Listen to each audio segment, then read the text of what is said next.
মুসলমান ছেলেমেয়েরা, তরুণেরা, বাবেরা, এ নওজওয়ান তরুণেরা, আল্লাহ বাংলা বাঙালিকে পরীক্ষা নেবে। ফিরআউনকে আল্লাহ পাওয়ার দিয়েছিল, ও পাওয়ারের জন্য আল্লাহ বিরুদ্ধে লেগেছিল। আমার আল্লাহ ছাড় দেয়, ছেড়ে কিন্তু দেয় না।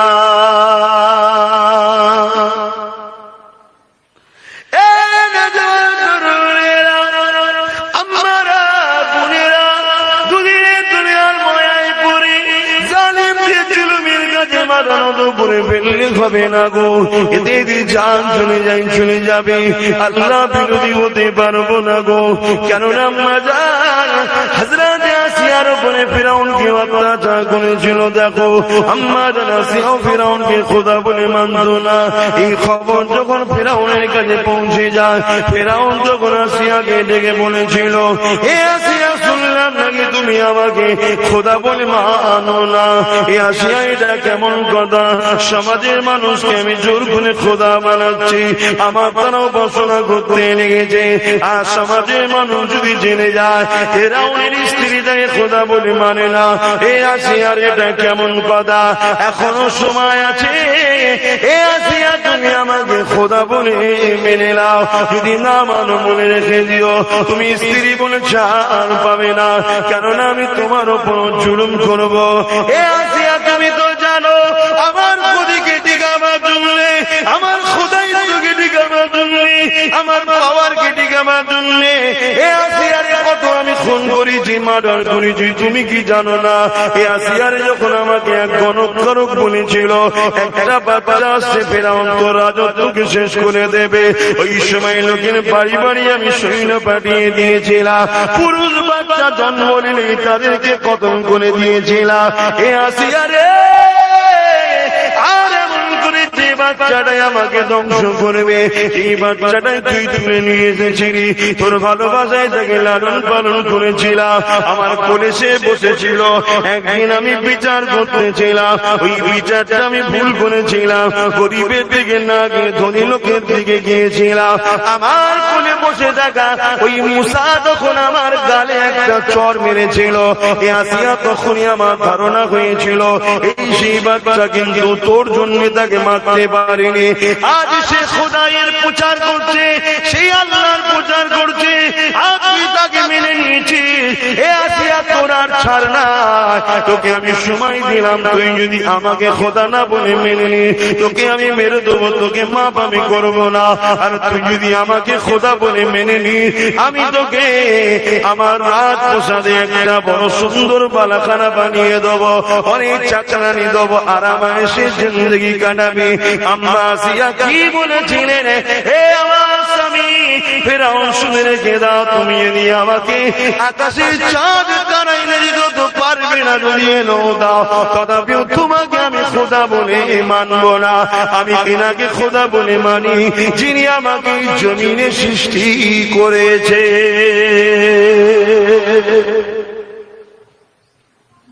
এই পরীক্ষা বাবা নতুন নয়, আজও আমাদের মা বোনেদের পরীক্ষা চলছে, বাপ ভাইদের পরীক্ষা চলছে, কিন্তু আমরা ছোট ছোট পরীক্ষাতেই পাস করতে পারছি না।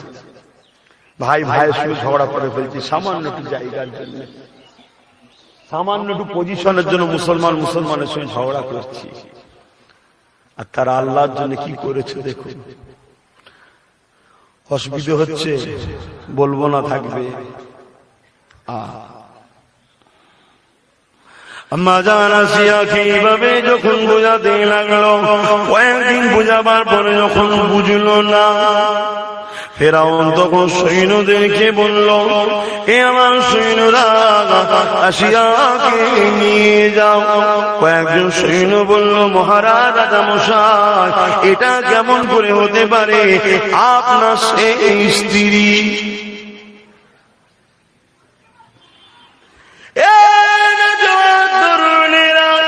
এই জমিনের উপরে আল্লাহকে যারা না মেনেছে, আল্লাহর বিরুদ্ধে যারা ছিল, এক আল্লাহকে না মানালো, এত বড় বড় অঘটন ঘটিয়েছে, যা ইতিহাস আজ প্রমাণ রয়েছে।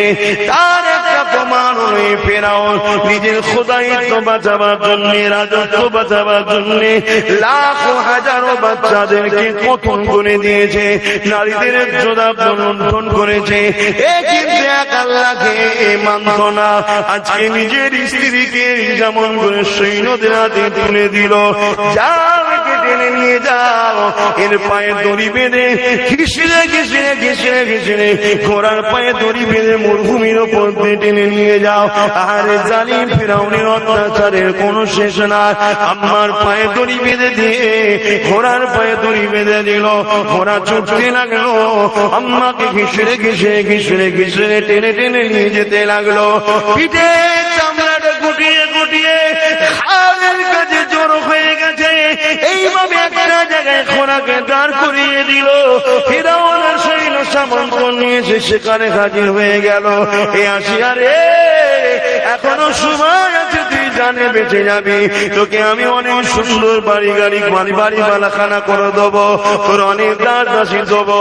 এ আসিয়া তোকে আজাদ করে দেবো, তোকে এমন করে শান্তিতে রেখে দেবো, দাস দাসী নিয়ে তুই থাকবি। একবার আমাকে খোদা বলে মেনে নে। এইরকম অবস্থাতে আমরা একটাই কথা বলেছিল, আল্লাহ আল্লাহ আল্লাহ।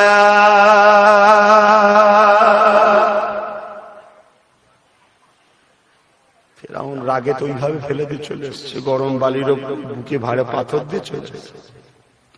একদিন দুদিন যাবার পরে আবার সৈন্য পাঠিয়ে যাও, যে জিজ্ঞেস করো ও ঠান্ডা হয়েছে কি। একটাই কথা মায়ের, যে না, আমি এক আল্লাহকে মানি, লা ইলাহা ইল্লাল্লাহ মুসা কালিমাতুল্লাহ।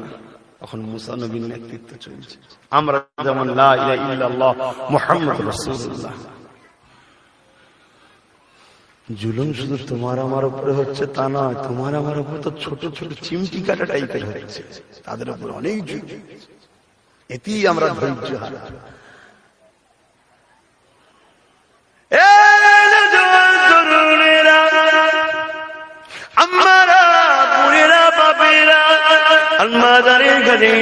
সৈন্য চলে আসলো, সৈন্যকে আম্মা একটাই কথা বলল, না আমি সেই আল্লাহকে মানি, আমার যদি জান চলে যায় আমি আমার সুরক্ষা মালিক আল্লাহকে ছাড়বো না। ওই সময় রাস্তাতে যখন সৈন্য চলে আসে, হযরত মুসা আলাইহিস সালাম যেতেছিলেন, মুসা আলাইহিস সালাম তিনাকে দেখে ছুটে গেলে, গিয়ে বলতে লাগলেন, আম্মা আপনি বড় ধন্য মা, একটু সবর করেন মা, অলরেডি আপনার আলোচনা আল্লাহর রাসূলে লেগেছে, কাতাতে কাতাতে সারিবদ্ধ হয়ে গেছে ফেরেশতারা আপনার সাক্ষাতের জন্য। এমন সময় আলোচনা হতে না হতেই দেখা যায় ছায়া হয়ে গেল, ফেরেশতারা ডানা দিয়ে ছায়া করে দিয়েছে। এ যুবকেরা, তরুণেরা, বাপেরা, আমার আল্লাহ ফেরেশতাকে পাঠিয়ে দিল, এ আমার ফেরেশতারা যা রে যা, পৃথিবীর বাদশার স্ত্রী আমি আল্লাহ আমাকে মহব্বত করেছে, আমার বান্দিকে তার স্বামী অনেক অফার দিয়েছে, যে কিনা পৃথিবীর রাজার স্ত্রী, সে তো দুনিয়া সবার গলায় পা দিয়ে ঘুরবে, তা না করে সে আমি আল্লাহ আমার দাসত্ব স্বীকার করে নিয়ে আমার কাছে মাথাটা নত করে দিয়েছে। বাদশা তাকে ফেরাউন অনেক অফার দিয়েছে, সব কিছু ঠোকর মেরে সরিয়ে দিয়েছে। এ আমার ফেরেশতারে যা, আমার আসিয়া কি চাই জিজ্ঞাসা করে আয়। ফেরেশতারা চলে এলো, আম্মাকে সালাম দিয়ে বলতে লাগলো, আপনি বড় ধন্য, আল্লাহ পাক পাঠিয়েছে, আপনার কি দিলে আসা, আপনি কি চান বলে। আম্মা সবাই জানিয়েছিলে, এ আল্লাহ পাকে ফেরেশতারে যাও, আমার আল্লাহ পাককে যে বলো জান্নাতে যেন আমাকে একটা সুন্দর জায়গা দেয়। এইভাবে আম্মা খবরটা নিয়ে চলে গেল। আমার আল্লাহ পাক বলতে লেগেছে, ফেরেশতারে না, আমার আসিয়া আরো কিছু চাওয়ার হক রাখে, তোরা আবার তার কাছে যা।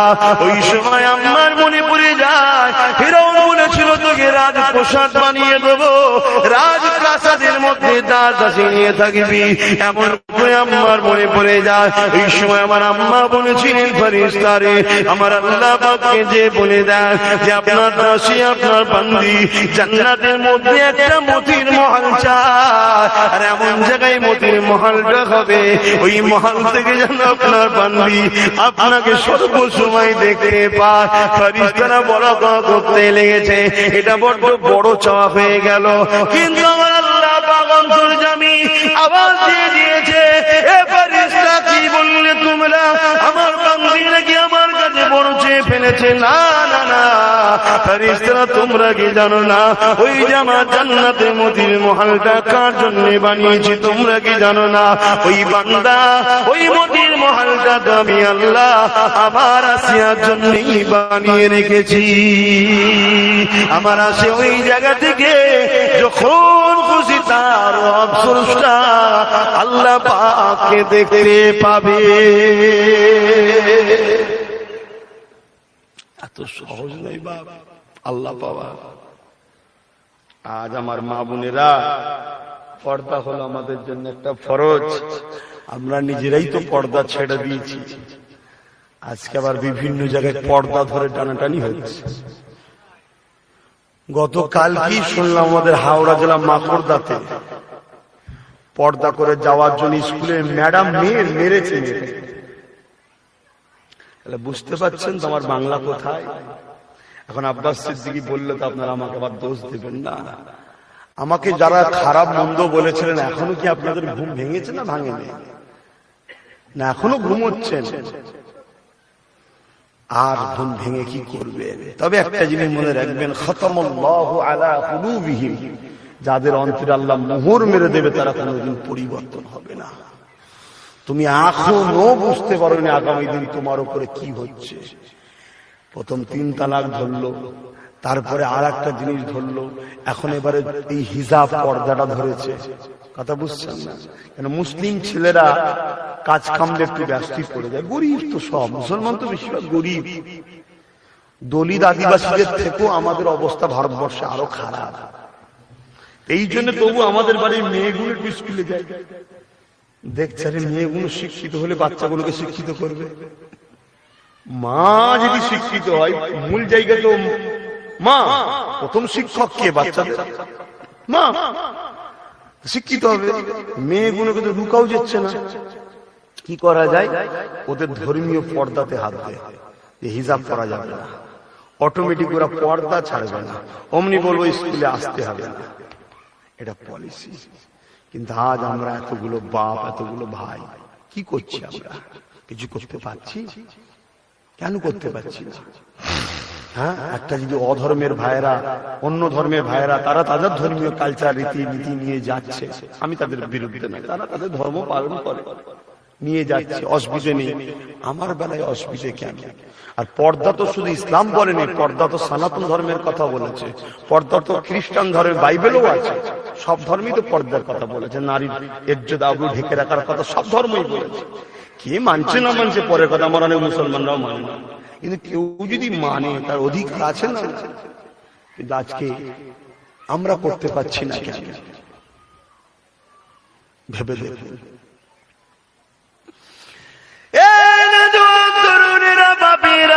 আল্লাহ পাকে গুরু পরীক্ষা নেবে, এ সন্ত্রাসগুলোর বিচার আল্লাহ অবশ্যই করে দেবে, এদেরকে আল্লাহ নেস্তে নাবুদ করে দেবে, মিটিয়ে দেবে।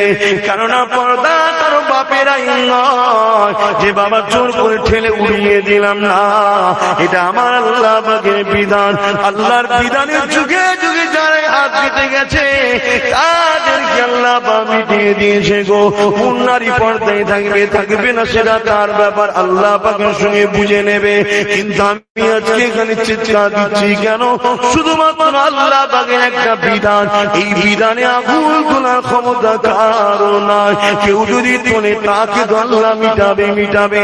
আমরা যারা আল্লাহকে মানি, আমি আপনাদেরকে জিজ্ঞাসা করি, আমার আল্লাহ পাকের এমন কোন আইন আছে যে আইনটা মানুষের জন্য ক্ষতিকারক কখনোই হতে পারে না, পারে না, পারে না।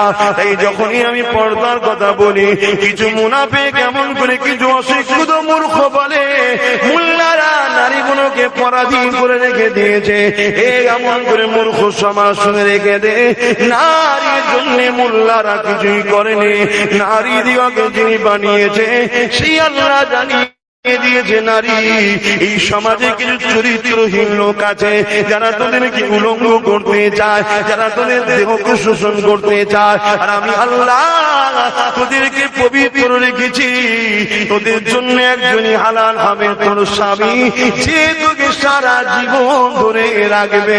আমার আল্লাহ কোরআনের মধ্যে জানিয়ে দিল, তোরা এমন করে ভালোবাসা, তোদের মধ্যে ভালোবাসা আর দয়া আমি আল্লাহ তোদের সংসারে পড়িয়ে দিই। ভালোবাসাটা কি বুঝলাম? যখন আমাদের যৌবন থাকে, স্বামী স্ত্রীর মিলন, মহব্বত, ভালোবাসা।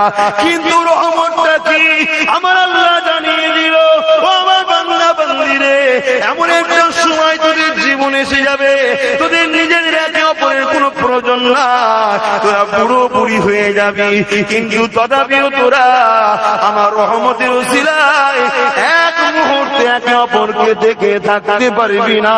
এটাই হলো আমি আল্লাহ তোদের উপরে দয়া করলাম। কোরআন খুলুন, দেখুন, এক আল্লাহ ভালোবাসা দিয়েছে, আবার আল্লাহর রহমত দিয়েছে এই সংসার জীবনে। এটা তো তার সৃষ্টি। নারীরা কি খাবে, কিভাবে চলবে, কিভাবে পড়বে, পুরুষরা কি খাবে, কিভাবে চলবে, কিভাবে পড়বে, এটা তো আমাদের হাতে নাই, আমাদের সরসরা আল্লাহ ঠিক করে দিয়েছে। এখন এরপরে আবার কিছু মানুষ বলতে লাগে নারী আর পুরুষের সমান অধিকার দিতে হবে। হ্যাঁ, সমান অধিকার ইসলাম তো দিয়েছে রে বাবা, পৃথিবীর কেউ নারীদেরকে মর্যাদা দেয়নি। আর যারা নারীদের কথা বলতে লেগেছে, খেয়াল করে দেখুন, তাদের মধ্যে অনেকে নিজেরা নিজেদের বিবিদের ঘরে ছেড়ে দিয়ে বসে আছে, তাদের মধ্যে অনেকে নিজেরা নিজেদের পরিবারকে জুলুম অত্যাচারও করে। তাদের মধ্যে দেখুন নারীদের উপরে অনেক অত্যাচার জুলুম রয়েছে।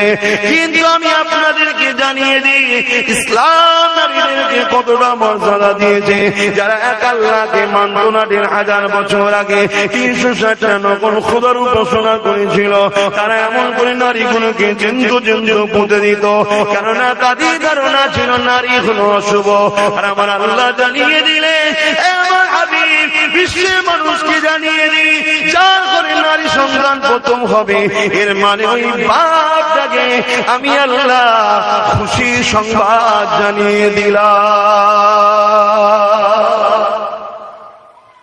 ইসলাম নারীদেরকে মর্যাদা দিয়েছে না দেয়নি? কিছু লোক বলে সমান সমান দিতে হবে, বলে না, বলে না। ইসলাম সমান নয়, আরো বেশি অধিকার দিয়েছে নারীদেরকে। জোরে বলুন সুবহানাল্লাহ। নারী বাপের সম্পত্তির হক পাবে। অন্য কোন জায়গায় আছে কি দেখেন? ফারাজ ইসলামে আছে, নারী পুরুষ যদি বাপের সম্পত্তির হক পায়, নারীও পাবে। দেন তো আপনারা ফারাজ দেন না? হ্যাঁ, ছেলে যদি আমার সন্তান হয়, নারীটাও তো আমার সন্তান। এটা আগে ছিল না? ইসলামে আছে, অন্য জায়গায় নাই। হক দিচ্ছে। আবার নারী স্বামীর সম্পত্তির হক পাবে, পুরুষ কিন্তু পায় না। দ্বিতীয় জায়গায় নারী আবার তার বড় ছেলে বা তার ছোট ছেলে বা ছেলের সম্পত্তির হক পাবে মা, অন্য জায়গায় কিন্তু না, পুরুষ পায় না। শুনছেন ভাই? তাহলে নারীর কত জায়গায় হকের সিস্টেম ইসলাম করেছে, দেখছেন তো? না বলছো সবই ঠিক আছে, এই যে একটা মেয়েকে তোমরা হিজাব পরিয়ে রাখো, বোরখার মধ্যে কত কষ্ট হয়, তাই নাকি? খুব কষ্ট হয়। তাহলে করোনার সময় তেরপোল মতো প্যাকিং করে দিলে কেন? কি করেছে না করে না? চেন সিস্টেম পুরো মাথা থেকে পা পর্যন্ত, হাতের কভার টাওয়ার সব ফুল প্যাকিং করেছে না করেনি? কথা বলছেন না কেন? তোমরা করলে কেন? বিশ্বের সেকুলার গুলো করলে কেন? বলছে ভাইরাস ধরবে। ওর থেকে মারাত্মক ভাইরাস হচ্ছে কিছু চরিত্রহীন ছেলেদের নজর। কথা বুঝছেন না? বুঝেননি? জোর করে আবার ফেলে না করলে তা মহান স্রষ্টা তার সৃষ্টির জন্য কোনটা ভালো কোনটা খারাপ জানে না? তুমি এতই দরদি হয়ে গেছো, হ্যাঁ মুসলিম নারীদের কি কষ্ট হচ্ছে, বাপ রে বাপ, এরম দরদ দেখাচ্ছে না, দেখাই না? একদল ভণ্ড, একদল সন্ত্রাস এরম কথা বলে না, বলে না?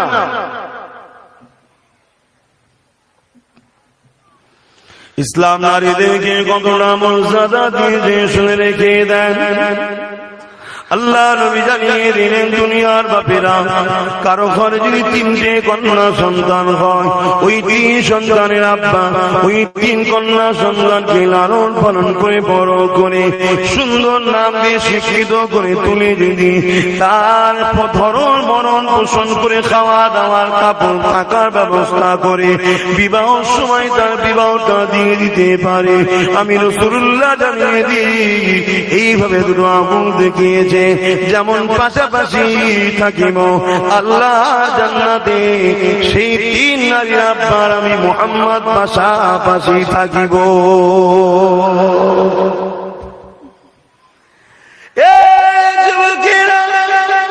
ইসলাম নারীকে কত মর্যাদা দিয়েছে। এ নারী, তোমাদের রব আমি তোমাদেরকে জানিয়ে দিয়ে যা, তোমাদের কোনো চিন্তা নাই।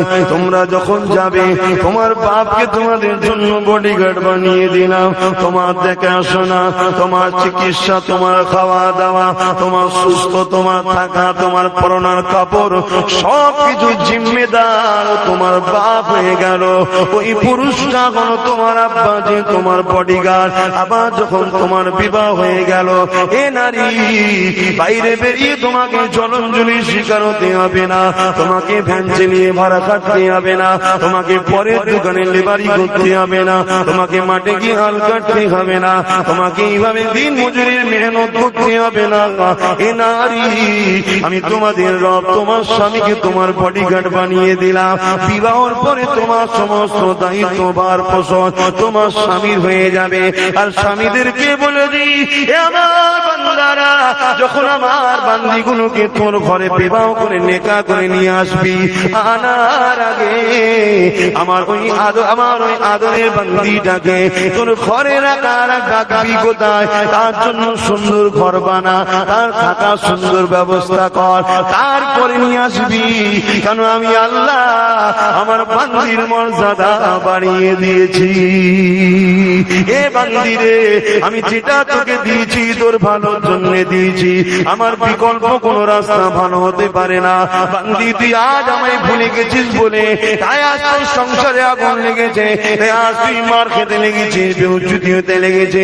কেননা বান্দি, তুই আমার রাস্তা ছেড়ে দিয়ে তুই স্বাধীনতার নামে নিজেকে পরাধীন বানিয়ে ফেলছিস, তুই বুঝতে পারি না। এ বান্দি রে, তোকে যুদ্ধে যেতে লাগবে না, কিন্তু যুদ্ধের স্বভাব পেয়ে যাবে। তোকে জুম্মা নামাজ পড়তে যেতে লাগবে না, তার স্বভাব তুই পেয়ে যাবে। তোকে ঈদ বুকরাইতে যেতে হবে না, তার স্বভাব তুই পেয়ে যাবে। তোকে ট্রেনের পাশে ছুটোছুটি করে ইনকাম করতে হবে না, বসে বসে ঘরে রানী হয়ে থাকবি। আর তোর স্বামী মাথার খাম ফেলে দিয়ে তোর কাছে আসবে কষ্ট করে ইনকাম করে। আর আমি ওই পুরুষগুলোকে হুকুম করে দিয়েছি, তোরা তোদের স্ত্রীদেরকে ভালো ভালো কাপড় পরাবি, তোদের স্ত্রীদেরকে ভালো জায়গায় রাখবি, তোদের স্ত্রীদেরকে খাওয়াবি, তোদের স্ত্রীকে কখনো কড়া ভাষায় কথা বলবি না। কেননা ওদেরকে বড় নরম দিলের বান্দা বান্দি করেছি, ওদেরকে আঘাত দিবি না। ওরে আমার বান্দারা, শুনে রেখে দে, তোরা পুরুষ স্বামী হয়েছে, আমার বান্দি যদি আমার বিরোধী কোনো কাজ না করে, খবরদার ওদেরকে তুই কটু কথা বলে রুখবি না। আমার বান্দির সঙ্গে খুশির গল্প করবি, কথা বলবি। আমার বান্দি যদি একবার তোর সম্বন্ধে বলে দেয় আমার পুরুষটা, আমার স্বামীটা খুব ভালো, নবী আমার জানিয়ে দিলেন পৃথিবীর মধ্যে ওই পুরুষটা হলো উত্তম, তার স্ত্রী বলবে আমার স্বামী উত্তম। আমাদের সার্টিফিকেট কাদের হাতে বলবেন তো? তারা নারীকে কত মর্যাদা দিয়েছে ইসলাম, কিন্তু আজ ঠকছে কেন? তার ইসলাম ছেড়ে দিচ্ছে, ছেড়েছিল চলে না, পাল্লা দিচ্ছে আমি পুরুষ হয়ে। ঠিক না বেটি? আর কিছু বোকা পুরুষের পাল্লাই পরে আমাদের বেটিগুলো ভুল বুঝছে। পুরুষগুলো দেখে পিছন থেকে কিছু বোকা আছে, হাওয়া মানে তারা চালাক, এদেরকে বোকা বানাচ্ছে, হাওয়া দিচ্ছে। হ্যাঁ, ঘরের মধ্যে থাকবি, বাইরে সমান সমান অধিকার, সমান সমান অধিকার। আমার বোনগুলো তো বোকা, অমনি বলতে পারে এক কাজ করো, বাচ্চা হবার যন্ত্রণা আমি লোবো কেন, 1 বছর আমি লোবো, 1 বছর তুমি নেবে। তোমার পেটে 1 বছর বাচ্চা হবে, আমার পেটে 1 বছর বাচ্চা হবে। এটা তার বিধান, স্রষ্টার বিধান। স্রষ্টার যেটা সিস্টেম, সিস্টেমটাকে ব্রেক করতে চাইছে কেন? আর বলবো নারীদের মর্যাদার কথা, বলবো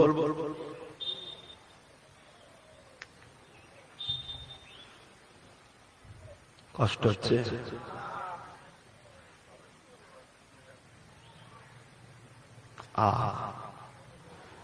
নারী কত নিয়ামতের জিনিস। স্বামী যখন বিবাহ করে একটা নারীকে নিয়ে আসে, আমার ইসলাম জানিয়ে দিল তুমি খুশি করো, আনন্দ করো, তোমার স্ত্রীকে সাথে করে নিয়ে 2 রাকাত শুকরিয়া নামাজ পড়ো, কেননা তোমার স্ত্রী দয়া রহমত নিয়ে ঘরে এসেছে।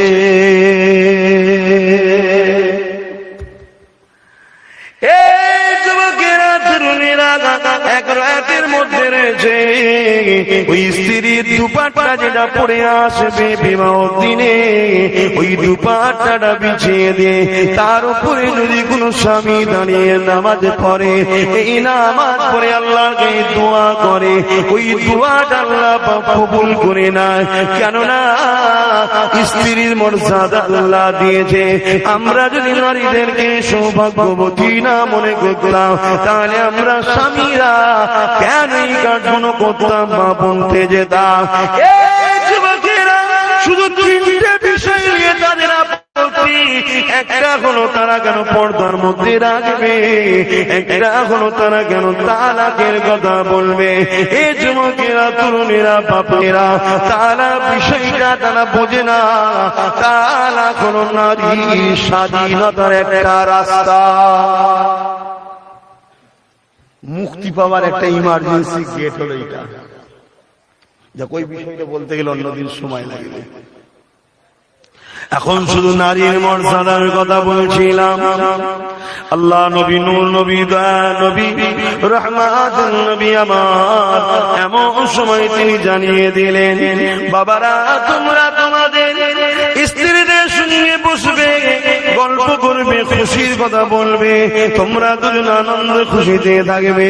আমার আল্লাহ ওই সংসারের উপরে রহমত বর্ষণ করে। নবী আমার একদিন ঘরে ঢুকেছে, নবী পাকের আহলি আমাদের আম্মা হযরত আয়েশা সিদ্দিকা হুজুর আমার খেলাধুলা করছে। আল্লাহর নবী হেসে, এই তুমি কি করছো? হুজুর আমি খেলছি। এটা কি বলছো? ঘোড়া। বলছে 2টো ডানা কেন? বলছে হুজুর জানেন না সুলাইমান নবীর ঘোড়ার অনেক ডানা ছিল, আমার তো 2টো আছে সবে। আল্লাহ নবী জানিয়ে দিয়েছিলেন এই দুনিয়ার মানুষেরা নবী হলাম শ্রেষ্ঠ, শুধু মানুষের কাছে নয়, আমার বিবিদের কাছে আমি রাসূল ছিলাম শ্রেষ্ঠ। আল্লাহ নবীর আলিয়াদেরকে জিজ্ঞাসা করা হতো, আল্লাহ নবী আপনাদের সঙ্গে কেমন ব্যবহার করতে? আল্লাহ নবীর আলিয়ারা বলতেন, আমার তোমাদের নবী আমাদেরকে কখনো তেরে কথা তো দূরের কথা, বড় বড় চোখ বার করে কখনো আমাদের দিকে তাকিয়েও দেখে না। আর আজকে মারতে মারতে মেরেই ফেলত। ঘটছে না? এই অসুবিধা হচ্ছে।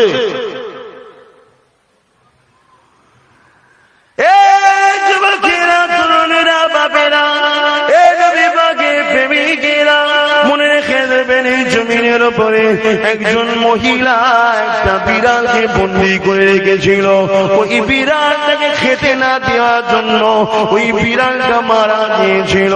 আমার আল্লাহ ওই মহিলাটাকে জাহান্নামী ঘোষণা করে দিয়েছে। অথচ ওই মহিলাটা অনেক আবেদ পূজার মহিলা ছিল। এ পুরুষেরা, তোমরা যদি মনে করো তোমার ঘরের স্ত্রীটা তোমার চাকর, তোমার খাদেমা, তোমার চাকরানি তাকে বন্দী করে রেখে দেবে, তাকে জুলুম করবে, অত্যাচার করবে, মারবে, পেরেশান করবে। মনে রেখে দিও তুমি আর কেউ বিচার করুক চাই না করো, কেউ দেখতে পাচ্ছে না পা, তোমার আল্লাহ কিন্তু দেখতে লেগেছে এই জমিনের উপরে। যুবকেরা, তরুণেরা, তুমি মনে করো না যে আমার সবকিছু চলবে না। তাকে তুমি ভালোবাসো, পিয়ার করো, এটা আমার আল্লাহ পাকের সিস্টেম। এ নারীরা, তোর আর পুরুষেরা, তোদের উভয়ের মিলনের মাধ্যম দিয়ে আমি আল্লাহ এই দুনিয়ার জমিনে আমার বান্দা সৃষ্টির ব্যবস্থা তৈরি করেছি। এর মধ্যে কেউ কারো চাকরানি নয়, কেউ কারো দাসদাসী নয়, তোরা সবাই আমার দাসদাসী। তোরা একে অপরকে পিয়ার করবি, ভালোবাসবি।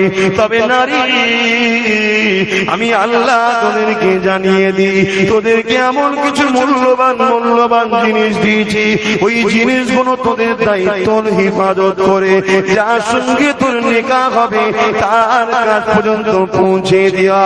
এ দুনিয়ার নারীরা, যদি তুই আমানত খিয়ানত করিস তাহলে কিয়ামতের দিন তোকে কিন্তু জবাব দিতে হবে। এই যুবকেরা, এখানে একটা কথা আপনাদেরকে জিজ্ঞাসা করে, যেটা আমাদের সমাজে সচরাচর ঘটে থাকে, সচরাচর ঘটে। কোন একটা ছেলে স্কুল থেকে প্রতিদিন 5টায় আসে, বোনটাও 5টায় আসে। একদিন ছেলেটা আসছে রাত 12টায়, তার কিছুদিন পরে মেয়েটা আসছে রাত 10টায়। দেখবেন 12টায় ছেলেটা এলে বাপ বেশি কিছু বলে না, এই কোথা ছিলি রে, এই একটু বন্ধুদের সঙ্গে খিলাবে, আড্ডা দিতে দেরি হয়ে গেছে, এখন পড়াশোনার সময় আড্ডা দেয়, ঠিক আছে যা খাওয়া দাওয়া করছি, এতটুকুই বলবে, ঠিক না বেঠিক? কিন্তু একটা মেয়ে যদি একদিন রাত 10টা করে ফেলে, কি হবে? যখন 4টের পরে 4:30 বাজবে, তখন থেকে কিন্তু বাপ আর মা ঘামতে শুরু করে, কচিটা এখন এলোনি কেন, মেয়েটা এখন এলোনি কেন, এ কি হলো, ই মাথা ও মাথা করে, ঠিক না বেঠিক? লাস্টে যখন আসবে, এদিকে বস, কি হয়েছে, কোথায় গেলি, কোন বন্ধু ফোন লাগা, কত রকম থেকে জেরা, ঠিক না বেঠিক? ঠিক এই রকম একটা মহিলা একজনকে প্রশ্ন করছে যে, হুজুর, আমাকে আমার আব্বা বড় অপছন্দ করে, বড় জুলুম করে। কেন? না, আমার ভাই রাত করে ঘরে এলে কিছু বলে না, আর আমি যদি একটু দেরি করি আমার উপরে পেরেশান হয়ে যায়। আমার মা বোনেরা, কেন হয় বলেন তো? কেন হয়?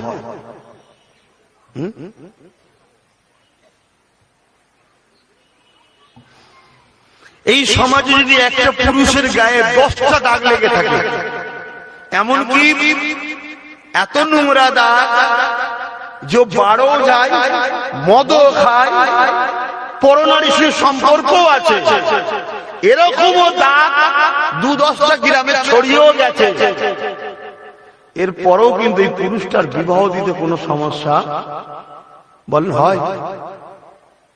কিন্তু একটা নারী, আমাদেরই বোন, ভালো মেয়ে, কোনো পাপ করেনি, কিন্তু কোন বন্ধুর পাল্লাই পড়ে স্কুল থেকে সবাই যাচ্ছিল, ও চলে গেছে, যে এখন কোন একটা বন্ধুর সাথে, পুরুষ বন্ধুর সাথে একটা সেলফি তুলে ফেলেছে। এটা কোনো খারাপ মাইন্ডে করেনি, এমনি করে ফেলেছে। ওই ছবিটা এখন ভাইরাল হয়ে গেছে। ওই মেয়েটার ভেদি থেকে কি সমস্যাটা হয় বলেন তো? হয় না? হয় কেন? এরা যারা চিল্লাচ্ছে সমাজকে জিজ্ঞেস করুন কেন? নারীকে কি ছোট করা হচ্ছে এখানে? না, আপনি খুব ভালো করে যান, বাজারে যান, 2 কেজি ছোলা কিনবেন, পাথর বেরোচ্ছে, কানা ছোলা রয়েছে, ময়লা রয়েছে, ডাল ভাঙা রয়েছে, সব সমেত ঠিক আছে, চলে যাবে, দাঁত তো কি হয়, চলে যাবে। সরষে কিনতে গেছেন 2 কেজি 5 কেজি, কত ভেজাল আছে, আছে ডাল আছে, চলে যাচ্ছে। কিন্তু আপনি একটা হীরের দোকানে যান, ছোট্ট একটা হীরে কিনতে যান, তার মধ্যে ছোট্ট একটা কোন জায়গায় খুঁত থেকে ওটা নেবেন, কেউ নেবে? এই বলবে তো নেবে, কেন নেবে না? এখানে তো ডাল নিচ্ছ, খানা ছোলা নিচ্ছ, মাটি নিচ্ছ, পাথর নিচ্ছ, চালের সাথে কাকড় নিচ্ছ, এত কিছু নিচ্ছ, ওখানে একটা ছোট্ট খুঁত তাও নেবে না কেন? ওটা মূল্যবান জিনিস, ওটা নিখুঁত না হলে মানাই না, ওটা অনেক দামি জিনিস। হাই রে আমার মা বোনেরা, আল্লাহ তোমাদের ঘরে ছোলা চিনি আটা করেনি, হিরে করেছে, আর আমাদের ঘরে ছোলা চিড়ে চিনি করেছে। এ দাগ থাকলেও চলতে যাচ্ছে, ওই খেলে চলতে চাই না, কারণ তুমি দামি। কিন্তু দুঃখের বিষয়, পুরুষ হবার শখে এত রেসারেসি করতে গেছে কিছু নারী, বাজারে পুরো ডাউন, কিচ্ছু দাম নেই আর। কিন্তু তোমারই পাড়ার একটা মেয়ে দেখো, যে মেয়েটা আব্রুর মধ্যে আছে, পর্দার মধ্যে আছে, হিজাবের মধ্যে আছে, নামাজের মধ্যে আছে, কোরআন তেলাওয়াতের মধ্যে আছে, আশপাশে 2-3টে গ্রামে তার চর্চা আছে, খোঁজলাও অমুকের মেয়েটা খুব ভালো, বলে না? বলে না কেন? দামি হিরে, অনেক সম্পদ, হিরের থেকেও দাম বেশি। এই জন্যই বাপ পেরেশান হয় যে আমার লকারের মধ্যে একটা 100 টাকার নোট ছিল আর একটা হীরের টুকরো ছিল, লকার খুলে দেখি 100 টাকাটা নেই। কি হলো বলুন? টাকাটা লকার বন্ধ করে দিয়েছে। পরের দিন খুলে দেখে হীরে নেই। বাপের মাথা ঠিক থাকবে? কাপড় চোপড় হাড়ি ঝাঁট সব হুড়মুড় করে নামাচ্ছে। বউ এসে বললো কি হয়েছে? আমার মাথা খারাপ হয়ে গেছে। কি হয়েছে? আমার হিরেটা গেল কোথায়? এই জন্য পুরুষ হলো 100 টাকা, রাত 12টায় এলো বাপের টেনশন হয়নি, হারাই হারাকে যায়। নারী হলো হীরের টুকরো, ও যদি একটু চোখের আড়াল হয়ে যায় গেল কোথায়? এজন্য পেরেশান হয়ে যায় বাপেরা। কিন্তু মনে করি আমাদেরকে ছোট করছে, আমাদের কপাল। ইসলাম কত সম্মান দিয়েছে নারীদেরকে। জাহিলিয়াত যুগে জেন্ত জেন্ত পুঁতে দিত, আমার রাসূল এসে তাদেরকে বন্ধ করলো। যারা এক আল্লাহকে মানত না, নতুন করে আবার কিছু এক আল্লাহকে না মাননে ওয়ালা বিহায়াদের মধ্যে কিছু বিহায়া আছে, এক আল্লাহকে তারাও মানে না, তারা নতুন করে আবার আওয়াজ তুলেছে। আবার কিছু লোক নামে এক আল্লাহ মানে, তারাও আওয়াজ তুলেছে। এরকম কিছু লোক আওয়াজ তুলেছে, সবাই না, কিছু লোক আওয়াজ তুলেছে যে নারীদেরকে হিজাব করানো যাবে না। তো সেটা নারীর উপরে ছেড়ে দাও না, যদি কেউ খুশি মনে পড়ে তাকে ডিস্টার্ব করছে না, তাকে তো আমরা পড়তে বলিনি, সে তার মালিকের কথা শুনছে। আমি কে? ঠিক না বেটি? এই তো দুনিয়াদারি সম্পর্ক পুরুষ বাবার, কিন্তু এ সব কিছু সম্পর্ক আগে কার সাথে? আল্লাহর সাথে। আমার আম্মারা বোনেরা, বিদায় নিবার আগে খাতুনে জান্নাতের একটা কথা বলে যাই, শুনে রেখে দেন।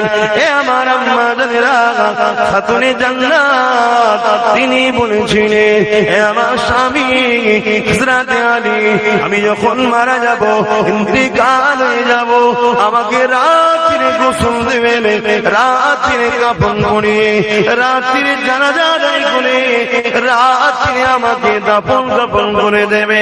জিজ্ঞাসা করা হয়েছিল কেন?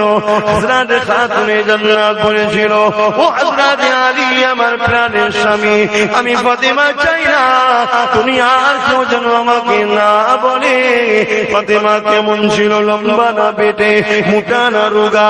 কেন ফাতেমাকে দুনিয়ায় আলী ছাড়া প্রাপ্ত বয়স্ক হওয়ার পরে তিনার সন্তানরা আব্বা ছাড়া কেউ দেখেনি, তাই তিনি এত সুন্দর করে স্বামী যে বলে দিলে, এ বিশ্বের নারীরা, তোমরা যদি খাতুনে জান্নাতের অনুসরণ করো, তবে খাতুনে জান্নাতের সঙ্গে তোমরা আল্লাহ পাকের জান্নাতি হয়ে যাবে।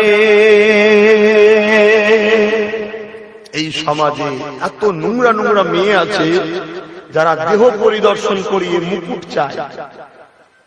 আচ্ছা দেখছেন, বিশ্ব সুন্দরী হয়, কিভাবে হয়? সব চতুর্দিকে সব মানুষরূপী পশু বসে থাকে, আর খাতা কলমে লেখে এত সাইজ এত সে। আর বলছি না, কথা বুঝছেন না? বলছেন না? কেউ কি চাও তোমার বিবিকে, তোমার মাকে, তোমার বোন কিভাবে হাঁটাবে? চিন্তা করুন, মানুষ গুলো কত নিকৃষ্ট হয়ে যাচ্ছে। এটা এদের কাছে মডার্ন ফ্যাশন।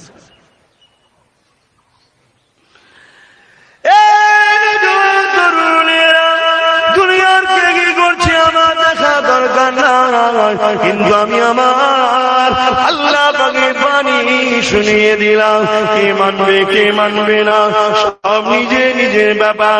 তবে মনে রেখে দেবেন, আল্লাহ নবী যখন মেরাজে গিয়েছিল, নবী আমার জানিয়ে দিয়েছিলেন, এ আমার উম্মতীরা, আমি রাসূলুল্লাহ দেখেছি জাহান্নামের মধ্যে আমার উম্মতীদের সংখ্যাটা বেশি। সাহাবাগণরা জিজ্ঞাসা করেছিলেন, ইয়া রাসূলুল্লাহ, হাবিবাল্লাহ, এর কারণটা কি হবে? আল্লাহ নবী অনেকগুলো কারণ বলেছিলেন। তার মধ্যে একটা কারণ হলো নারীরা বেপরদা হয়ে যাবে। কেউ খুশি হয়ে বেপরদা হচ্ছে, কাউকে মজবুরি করা হচ্ছে। এই জায়গায় মনে রেখে দেবেন, আল্লাহ পাকের একটা বিধান নিজের জীবনের থেকে বড় জিনিস হতে পারে, যেটা আমাদের আম্মা জান হযরতে মা সাদা বলেছিল, মিথ্যা কথা বলবো না, কেন আল্লাহ পাক নারাজ হয়ে যাবে। আল্লাহ পাকের একটা বিধান হলো মিথ্যা কথা বলবে না। এইভাবে একটা করে দুটো বাচ্চা বুকের বাচ্চাটাকে টেনে নিয়ে জালিম আগুনে ফেলে দিল, গরম করা তেলে ফেলে দিল। শত শেষে মা সাদা নিজে ওই আগুনের মধ্যে পড়ে যায়। কিন্তু দুনিয়ার মানুষ দেখেছিল গরম তেল, ওই তিন বাচ্চা দিতে লেগেছে, মা এই গরম তেলের মধ্যে আল্লাহ পাকের জান্নাতের শান্তি রয়েছে। এ যুবকেরা, বাপেরা, তরুণেরা, আল্লাহ পাক ইব্রাহিম নবীর জন্য আগুনের মধ্যে ফুলের বাগান বানাতে পারে, এই আল্লাহ পাক তার বান্দির জন্য গরম তেলের মধ্যে জান্নাতের শান্তি কেন দিতে পারবে না? তুমি আমি চোখে দেখছি আগুন, তুমি আমি চোখে দেখছি গরম তেল, কিন্তু ওর মধ্যে আল্লাহকে যদি কেউ প্রেম করে যায়, তাকে হিফাজত আল্লাহ করবে। তবে দুনিয়ায় প্রত্যেকটা নরনারীর পরীক্ষা হবে। আজ পরীক্ষা শুরু হয়ে গেছে, এই পরীক্ষায় আমাদেরকে কামিয়াবি হতে হবে। যে ভুল আমরা করে ফেলেছি, আগামীতে আর এরকম ভুল যেন না হয়ে যায়, এর জন্য আমাদের করে অগ্রিম প্রস্তুত নিতে হবে। এ যুবকেরা, তরুণেরা, বাপেরা, এ নবী পাকের প্রেমিকেরা, নবী আমার বিদায় নিবার সময় বলেছিলেন, আমার উম্মতীরা, আনা খাতামুন নবী, আমি শেষ নবী, আমার পরে আর কোনো নবী আসবে না। আমি রাসূলুল্লাহ বলে দিয়ে যায়, বাবারা তোমাদেরকে তিনটে দিয়ে রেখে দিয়ে গেলাম, এই তিনটেকে মজবুত করে ধরবে, পৃথিবীর কোনো শক্তি তোমাদেরকে মিটাতে পারবে না। প্রথম নম্বর হলো কিতাবুল্লাহ, আল্লাহ পাকের কিতাব কোরআন শরীফ। দ্বিতীয় নম্বর হলো সুন্নাতে রাসূলি, আমি নবী আমার সুন্নাত। তিন নম্বর হলো আহলে বাইতি, আমি নবী আমার পরিবার, আমার খানদান। হযরত আব্দুল্লাহ ইবনে ওমর থেকে রওয়ায়াত, মিশকাত শরীফের হাদিস, কিয়ামত পর্যন্ত ইসলামের ঝান্ডা নেতৃত্ব দেবে নবীর খানদান, কুরাইশ বংশের বাচ্চারা।